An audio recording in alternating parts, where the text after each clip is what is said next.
Hi. Hello. నమస్తే అందరికీ. Welcome to my channel. ఇప్పుడు మనం చెప్పుకోబోతున్న story 'my bad boy' episode 364. మనవడికి కాస్త వాటర్ తాగించి భర్తకి వాటర్ బాటిల్ ఇచ్చారు మీనాక్షి గారు. అందరూ వేగంగా ఊపిరి తీసుకుంటూ వాటర్ తాగి కాస్త స్థిమిత పడ్డాక, మీ గంతులు అయిపోతే రండిరా టిఫిన్ పెడతాను అని మనవడికి చేతితో టిఫిన్ తినిపిస్తూనే అందర్నీ పిలిచారు మీనాక్షి గారు. మీరు బాబుకి తినిపించండి అత్తయ్య, నేను వడ్డిస్తాను అని ఇక సమీరానే అందరికీ వడ్డించాక, బ్రదర్స్ ముగ్గురు అలాగే మనోహర్ గారు ఆఫీస్కి వెళ్ళిపోయాక ఇంట్లో ఉన్న వాళ్ళందరికీ ధీరాబాబుతోనే సరిపోతుంది. ఇక మధ్యాహ్నం కొడుకుని పడుకోబెట్టి సమీరాతో షాపింగ్కి వెళ్ళింది వేద. తనకి వెకేషన్‌లో ఏమేం కావాలని వేద చూస్తూ ఉంటే, అక్కకి హెల్ప్ చేస్తూ ఉంటుంది సమీర. సాయంత్రం వరకు వేదకి, అలాగే ధీరాబాబుకి షాపింగ్ అంతా కంప్లీట్ అయ్యాక, రుద్ర చెప్పకపోయినా రుద్రకి కూడా కొన్ని డ్రెసెస్ తీసుకొని, అవన్నీ బిల్ అయ్యాక డ్రైవర్ వాటిని తీసుకెళ్ళి కార్‌లో పెట్టాక, అక్కా చెల్లెలు ఇద్దరూ బయటే తినేసి ఇంటికి వెళ్లారు. వీళ్ళు వెళ్ళేసరికి ఆఫీస్‌కి వెళ్ళిన వాళ్ళు ఇంటికి కూడా వచ్చేసి ఉంటారు. సమీర, అలాగే మీనాక్షి గారు, వేద, ధీరాబాబు బట్టలు సర్దడంలో, బాబుకి కావాల్సిన ప్రతి ఒక్కటి కూడా బ్యాగ్ సర్దడంలో హెల్ప్ చేస్తారు. రాత్రి వరకు అదే పనైపోయింది ఇక వాళ్ళకి. మళ్ళీ మనవడు ఇప్పుడు వెళ్తే 10, 15 రోజుల వరకు ఇంటికి రాడు అని చెప్పి, ఆ రోజు ధీరాబాబుని వాళ్ళ దగ్గర పడుకోబెట్టుకుంటామని తీసుకెళ్లారు నానమ్మ, తాతయ్య. ఆ రోజు రాత్రి వాళ్ళ మమ్మీ, డ్యాడీకి కూడా కాల్ చేసి, ఇలా ఊరికి వెళ్తున్నట్టు చెప్తే సుధా గారు గంట పాటు మనవడి గురించే జాగ్రత్తలు చెప్పారు వేదాకి. అబ్బా! నేనిలా వెళ్తున్నాను అంటే ఒక్కరికి కూడా హ్యాపీగా లేదమ్మా. అందరూ వాడికి జాగ్రత్తలు చెప్తున్నారు తప్ప అని ఫోన్ ఛార్జింగ్‌లో పెట్టేసి వచ్చి కుక్కపిల్లలా రుద్ర మీద పడుకుంటుంది వేద. రుద్ర వేద చుట్టూ చేయి వేసి మొబైల్ చూస్తూ ఉంటే, ఏంటివాళ ఇంత సైలెంట్‌గా పడుకుంటున్నావని రుద్ర మీసాలు లాగుతుంది వేద. ఎలాగూ రేపటి నుండి నీకు రెస్ట్ ఇవ్వనులేవే 15 డేస్ వరకు. అందుకే వెళ్ళే వరకైనా నువ్వు కాస్త బావుండాలి కదా! అక్కడ నువ్వెలా ఉన్నా నేను చూసుకుంటాను కానీ, ఇక్కడే నువ్వు పేషెంట్ అయిపోతే నిన్నిప్పుడెలా తీసుకెళ్ళాలి బయటికి? అందుకే ఇవాళ వదిలేస్తున్నానులే నిన్ను అని చెప్పాడు. దొంగ బావవి నువ్వు అని అతడి మీసాన్ని లాగేసి రుద్ర పెదవులు లాగుతూ, ముక్కు లాగుతూ, అతడి బుగ్గలు లాగుతూ గంటపాటు టైం పాస్ చేసి, రుద్ర ఆమె పెదాల మీద 4 దెబ్బలు వేశాక గాని అప్పుడు శాంతించి, ఏడ్చి, అలిగి బుంగమూతి పెట్టి, మళ్ళీ రుద్రనే వేద అలక తగ్గించి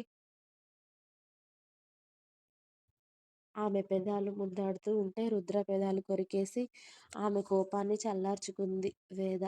రక్తం కారుతున్న అతడి పెదాలను చూసి వేద నవ్వుతూ ఉంటే, ఆ బ్లడ్ తుడిచి ఇక్కడ కాదే, అక్కడికి వెళ్ళాక చెప్తా నీ సంగతి అన్నాడు రుద్ర. అక్కడ నా కొడుకుంటాడు కదా, నువ్వేదైనా చెయ్యాలి అన్నా, అసలే వాడు నువ్వు నా పక్కన ఉంటే చాలు, నీకు గ్యాప్ కూడా ఇవ్వడు. అప్పుడేం చేస్తావు అని వేద నవ్వుతుంది. నా ప్లాన్స్ నాకున్నాయే. వాడు నా కొడుకైతే వాడికి బాబును నేను. మీ ఆటలు నా దగ్గర, మీ పిల్ల వేషాలు నా దగ్గర నడవవులే, పడుకో.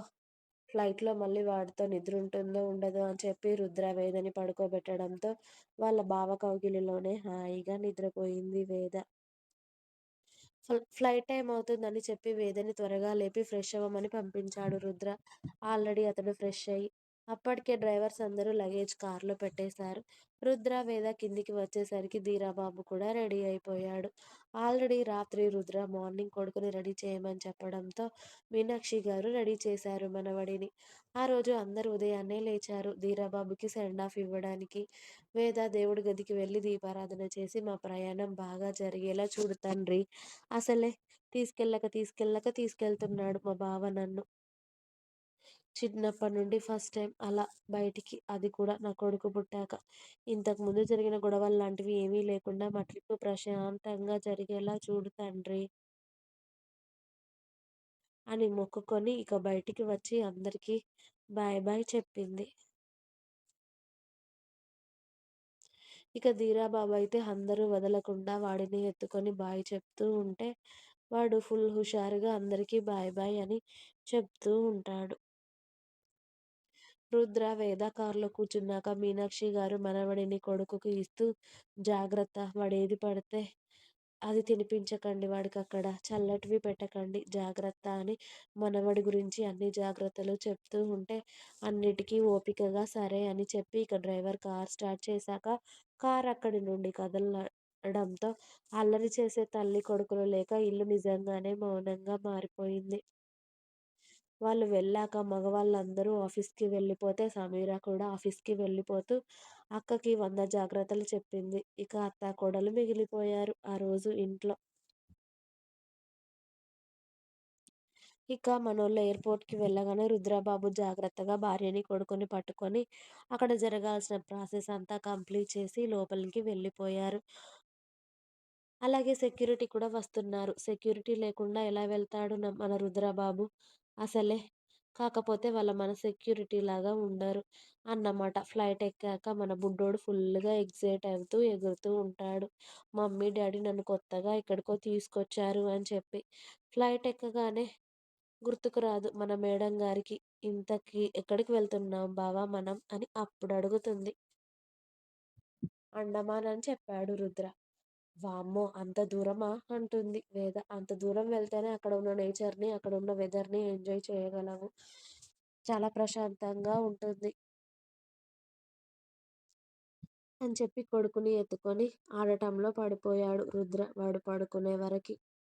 మొత్తంగా ఫ్లైట్ జర్నీనే 4-6 గంటల పాటు ఫ్లైట్ జర్నీ పడితే, మిగతా 2 గంటలు ఫెర్రీలో జర్నీ అన్నమాట హవేలాకి వెళ్ళడానికి. ఫెర్రీలో ఫస్ట్ టైమ్ జర్నీ వేద కాబట్టి వేద ఫుల్లుగా ఎక్సైట్ అవుతూ షాకింగ్‌గా వాళ్ళ బావని చూస్తూ ప్రతి ఒక్కటి ఆల్రెడీ ఏర్పాటు చేసిన రుద్రని చూసి వేద ఫుల్‌గా థ్రిల్‌గా ఫీలవుతుంది. ఇటు ఫ్లైట్, ఇటు ఫెర్రీ, ఆ తర్వాత క్యాబ్ ఫుల్‌గా జర్నీ మొత్తం 10, 11 గంటలు కలిపి లగ్జరీ రిసార్ట్‌కి చేరుకున్నారు. వేద, రుద్ర కొడుకుతో కలిసి పైగా మనోళ్ళు చాలా రిచ్ కాబట్టి ప్రత్యేకమైన సదుపాయాలు కూడా ఉన్నాయన్నమాట వాళ్ళకి. అంటే మన రుద్రబాబు తీసుకున్నాడన్నమాట. ఎలాంటి డిస్టర్బెన్స్ లేకుండా వాళ్ళకి సెపరేట్‌గా. మన ధీరాబాబు జర్నీ చేసి అలసిపోయి పడుకుంటే వేద మాత్రం నిద్రొస్తున్నా కూడా అప్పటికి వాళ్ళు చేరుకునేసరికి చాలా రాత్రి అవుతున్నా కూడా చుట్టుపక్కల ప్రదేశాలు అలాగే రుద్ర తీసుకొచ్చిన దగ్గర చూస్తూ ఉంటుంది. ఇక వాళ్ళ రూమ్‌కి వెళ్ళేసరికి అసలెంత లగ్జరియస్‌గా ఉందో ప్రతి ఒక్కటి. స్విమ్మింగ్ పూల్ అలాగే ఆ చుట్టూ ఉన్న వాతావరణం, ఆ రూమ్ ప్రతి ఒక్కటి కూడా ఆమెకు నచ్చేసి చాలా బావుంది బావ అని చెప్తూ ఉంది. కొడుకుని ముందుగా బెడ్‌రూమ్‌కి తీసుకెళ్ళి ఆల్రెడీ అక్కడ కొడుకు కోసం ఉయ్యాల కూడా ఏర్పాటు చేయించడంతో కొడుకుని అందులో వేసేసి ఫ్రెష్ అవ్వు ముందు ఫుడ్ ఆర్డర్ చేస్తాను. సరిగ్గా తినలేదు ఇద్దరు జర్నీలో అని కొడుకు కోసం, వేద కోసం అలాగే రుద్ర కోసం కూడా ఫుడ్ ఆర్డర్ చేస్తాడు రుద్ర.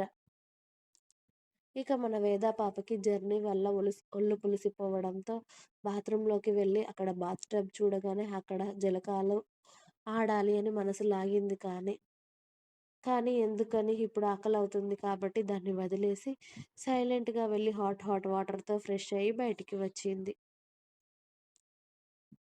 వేద తర్వాత రుద్ర కూడా ఫ్రెష్ అయ్యి వచ్చి వచ్చిన ఫుడ్‌ని వేదకి తినిపించి, ఆ తర్వాత కొడుకుని లేపి కొడుకుకి బయట స్విమ్మింగ్ పూల్ చూపిస్తూ తినిపిస్తూ ఉన్నాడు బాల్కనీలో. ఇంకా ఉంది.